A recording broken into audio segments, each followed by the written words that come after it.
In London, thousands of people took to the streets to celebrate, flooding Trafalgar Square and the Mall leading up to Buckingham Palace, where the King and Queen greeted them from the balcony, on one occasion with Prime Minister Winston Churchill. Princess Elizabeth wore the uniform of the Auxiliary Territorial Service. The celebrations for VE Day were long in the planning. For literally months, the British government had been corresponding with the palace, thinking about and working out how they were going to stage this moment of celebration. The day itself unfolded as a day of great jubilation, of great relief. The centrepiece of the day in terms of royal photography was the moment when Winston Churchill, as, if you like, successful war leader and Prime Minister, joined the royal war leader, George VI and George VI's family, on the palace balcony to be cheered by the crowds that gathered below. The young princesses insisted on leaving their house in the evening to join the festivals outside. There was naturally some resistance concerning the safety of their children. However, as long as they were accompanied, this was approved by the King and Queen. Princess Elizabeth spoke to the BBC about how she tried to avoid being spotted. There are even reports that the princesses joined a conga dance through the Ritz Hotel as they celebrated with the crowds. I remember the thrill and relief after the previous day's waiting for the Prime Minister's announcement of the end of the war in Europe. My parents went out on the balcony in response to the huge crowds outside. I think we went on the balcony nearly every hour, 6 times. My sister and I realized we couldn't see what the crowds were enjoying. My mother had put her tiara on for the occasion, so we asked my parents if we could go out and see for ourselves. I remember we were terrified of being recognized, so I pulled my uniform cap well down over my eyes. After crossing Green Park, we stood outside and shouted, "We want the King!" And we were successful in seeing my parents on the balcony. I think it was one of the most memorable nights of my life. They will tell another generation how we celebrated victory in Europe Day.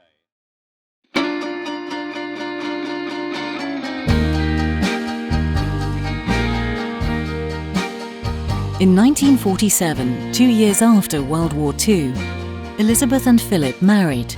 It was a very grand affair and lifted the nation's spirits in the post-war austerity. Before the marriage, Philip renounced his Greek and Danish titles, officially converted from Greek Orthodoxy to Anglicanism, and adopted the style Lieutenant Philip Mountbatten, taking the surname of his mother's British family. He was created Duke of Edinburgh and granted the style His Royal Highness just before the wedding. Elizabeth and Philip were married on the 20th of November 1947 at Westminster Abbey. They received 2,500 wedding gifts from around the world.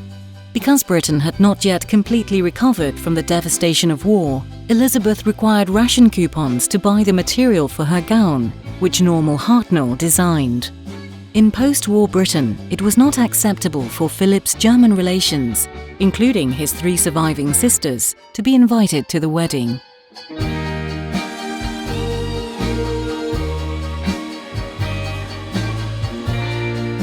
Well, from Prince Philip's perspective, this is someone that had to leave their country. They didn't have a home of their own.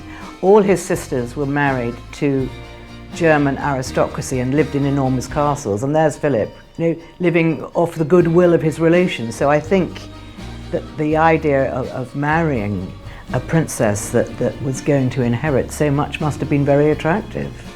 And he was pushed by his uncle, Louis Mountbatten, who was the great kingmaker. And he really pushed Philip into maintaining a relationship with Princess Elizabeth, who she was completely smitten with him from the age of 13. And I think she wrote to him to say, thank you for entertaining us at Dartmouth. And I suppose it gradually kept up. Then, of course, during the time when he was on leave, on shore leave, he often went to stay at Windsor Castle. The puzzle pieces were coming together for Elizabeth. And soon after her marriage, her focus changed to her duties and her new family. She focused on her husband and building a family of their own.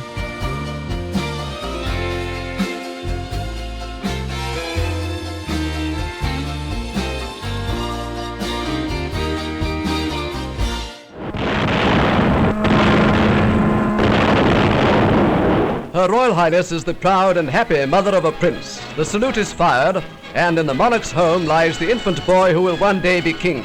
It has been announced officially from Buckingham Palace during the past hour that Her Royal Highness the Princess Elizabeth, Duchess of Edinburgh, was safely delivered of a prince at 9:14 p.m. today, and that Her Royal Highness and her son are both doing well. In 1948, Elizabeth's first child, Charles, was born.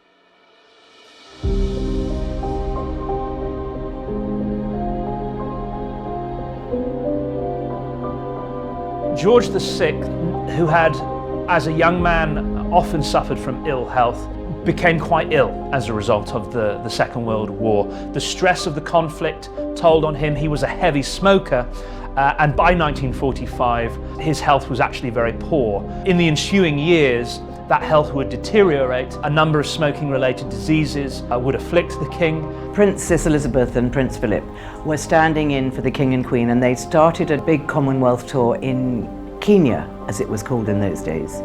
And people of Kenya wanted them to be there, and they'd given them a lodge for their wedding present. And the sort of joy for them was that they were going to visit this game reserve, and there was a little place called Treetops, which was overlooking a salt lick, so you could really see the animals. You know, this is 1952, so the whole of Kenya was teeming with game, and they spent the night up there.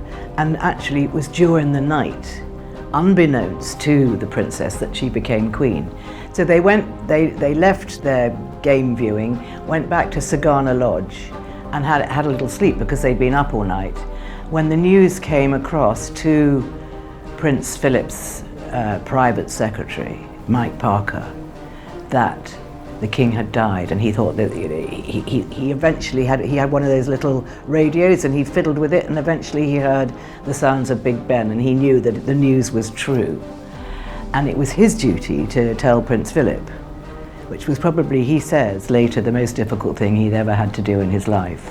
So he went to Prince Philip and told him the news that Prince Philip's wife was queen.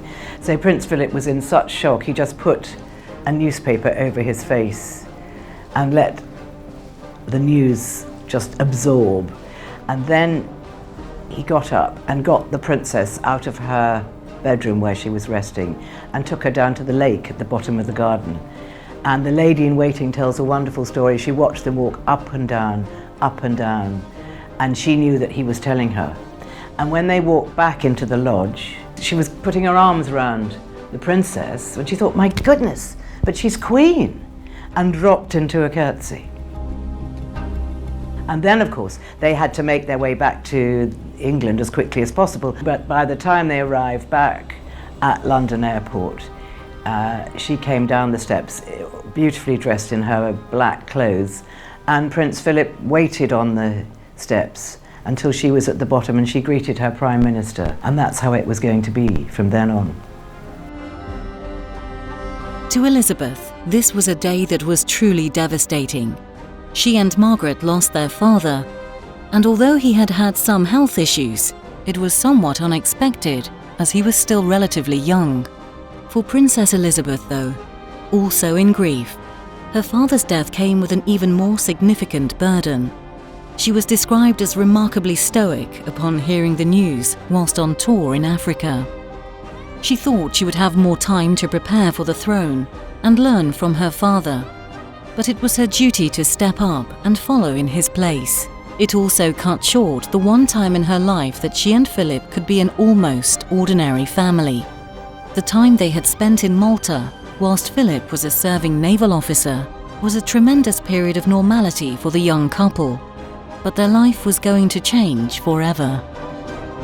Elizabeth was taught from such a young age what a monarch should be about. She put in the forthright dedication just as much as her father did, and is now known to have become the longest reigning monarch in British history. I think if King George's spirit had been watching for Platinum Jubilee celebrations, he would have looked at it. He would have found some of it quite surprising, some of it rather strange. But I think generally, first of all, he would have enjoyed them. Secondly, he would have looked at his daughter and what she's achieved in the last 70 years, and he would have thought, I'm very glad to see what she's done.